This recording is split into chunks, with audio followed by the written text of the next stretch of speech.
इन अंधेरों को जिगर चीर कर नूर आएगा। तुम हो फिरौन तो मूसा भी जरूर आएगा।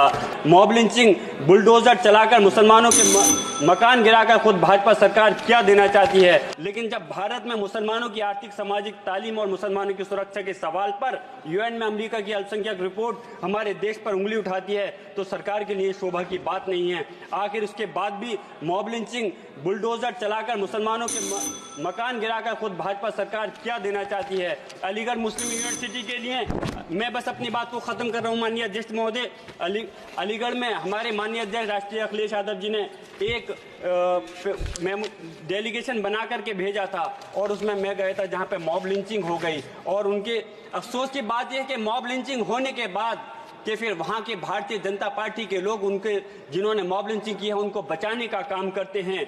हम बुलडोजर चला देते हैं।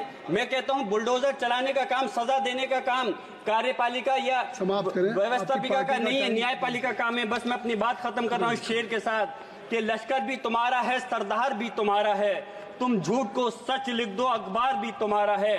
खूने मजलूम ज्यादा दिन नहीं बहने वाला, जुल्म का दौर बहुत दिन नहीं रहने वाला।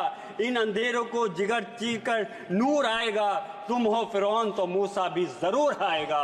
तुम हो फिरौन तो मूसा भी जरूर आएगा।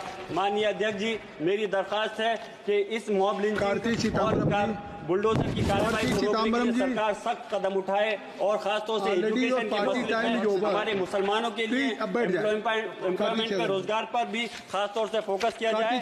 ये बजट जो कि कमजोर बजट है और इसमें आम जनता के लिए मुसलमानों